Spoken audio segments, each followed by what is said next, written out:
better life in the region for we woman and we children. That must be the ambition of the Caribbean man, the Caribbean man, the Caribbean man.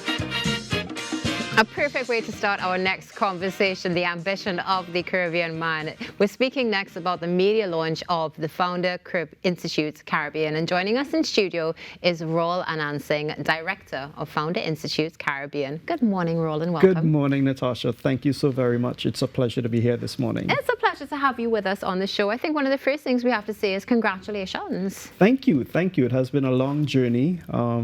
And if you recall, a couple of years ago, we shared a stage at TCON Tech Talks where we introduced tech stars to the region. And that was my segue into innovation ecosystem development. Fell in love with helping to build up other founders, other startups, and leveraging my experience throughout my personal and professional journey. So it's certainly been an exciting ride so far. It looks like it's been exciting, and I can't wait to find out more about the Founder Institute. What exactly is the Founder Institute? Yeah, so the Founder Institute was incorporated in 2009 in Silicon Valley. It's the world's largest pre-seed startup accelerator. Okay. So we induct founders at the very earliest of stages, from the ideation stage, and we help them throughout their startup process, validating their ideas, helping them build some traction, and then, of course, raising capital. Yeah. And we've since gone on to expand into over 200 cities, 100 plus countries around the globe, and now here in the Caribbean. Here in the Caribbean, another first. It's beautiful to see so many firsts happening with you right here in Trinidad and Tobago, especially on something that is so important in our society, looking at advancement, technology, but also local entrepreneurship. So how will Founder Institute Caribbean support local entrepreneurs? Really good question, Natasha, so I appreciate that. I'll draw on my personal experience, having been an entrepreneur for most of my professional life, and having very limited access to resources locally.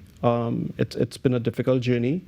So recently in 2023, I was accepted into an accelerator which was US-based, and that required me to move to the US for a time, to shut down my local Trinidad and Tobago company and then reincorporate in the US. So what we found is, because there's a lack of resources within the region, it's pulling some of our best talent out of the region because they're seeking those opportunities in more developed markets like the US or Europe. So Founder Institute now is enabling founders within the region to build startups here, to access resources here, secure capital, and remain in the region so that we can collectively help raise the overall economy of the region as a whole.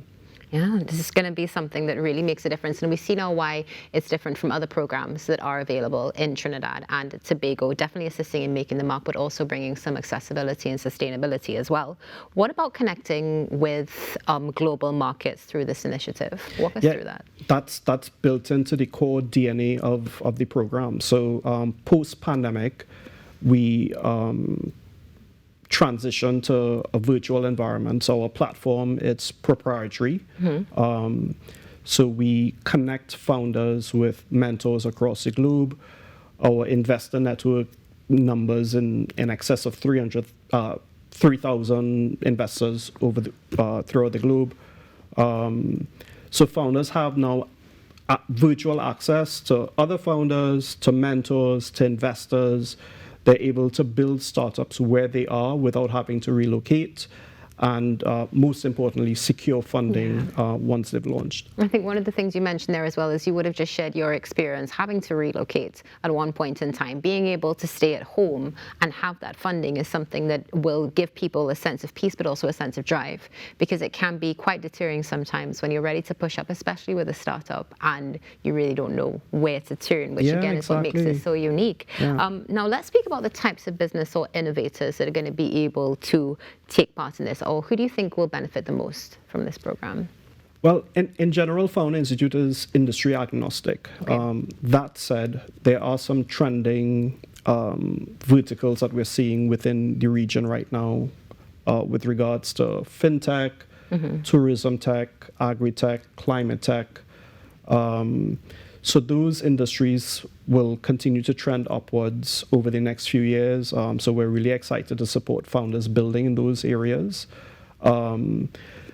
But more than that, we're looking for founders who want to build technology-driven, venture-backable, scalable businesses. So what we're not looking for are cottage industry or lifestyle businesses. Okay. We're seeking founders who truly want to build a global startup, but based here in the region, that can attract the venture capital to the region, and then we help them grow and scale. Yeah.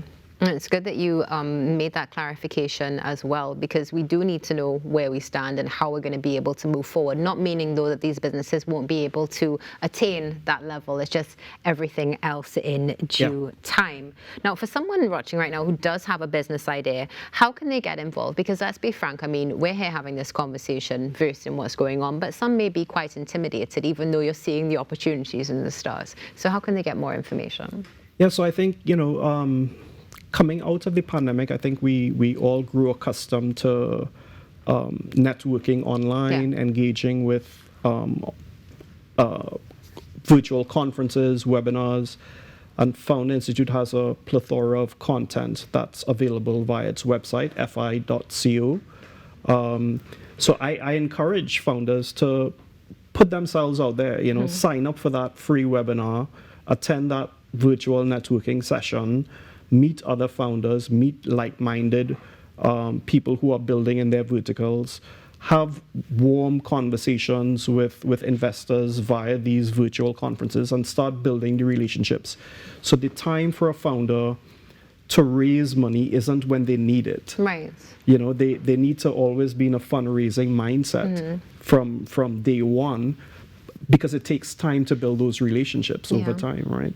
Rawle, something that you mentioned there, definitely it drives home also for some it may be intimidating. You mentioned warm conversations online, and I know still many are trying to adjust to that. But one thing that you are here today is you are testament to the fact that once you keep working, once you put your all into everything, but also have that understanding of you're still warm, you're still open, you will be able to succeed. But I know there are people watching right now who will still have doubts. I mean, you're here, you're in a suit, but I mean, the man behind it has worked so hard and been through so much. As you mentioned, you had to leave Trinidad and Tobago, you came back, and you brought with it, Techstars right here. Correct. So can you give some words of advice to those who are watching who are founders or about to become founders?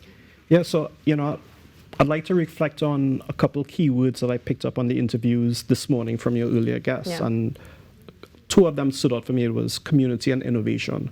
And when we look at community, just as we say locally, it takes a village to raise a child, so does it take a community to build a startup. Yeah.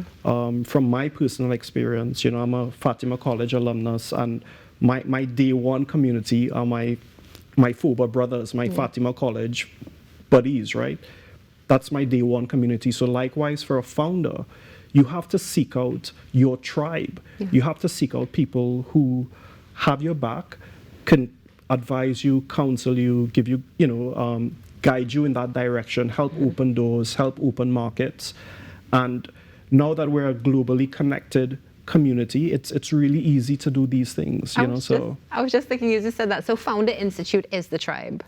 That is the tribe. That's where you're going to meet your co-founders. That's where you're going to meet mentors. I mean, in Founder Institute Caribbean, we've already signed up 70 plus mentors from 25 plus countries. Wow. So, so by joining Founder Institute, you have access to that community. And it's the community that's going to help you build your startup, get that early traction, and then ultimately raise capital. And can you remind us where we can get information about Founder Institute Definitely. Caribbean? We're still accepting applications, and you can apply online. It's fi.co/Caribbean. As you mentioned, applications, any particular criteria people need to adhere to?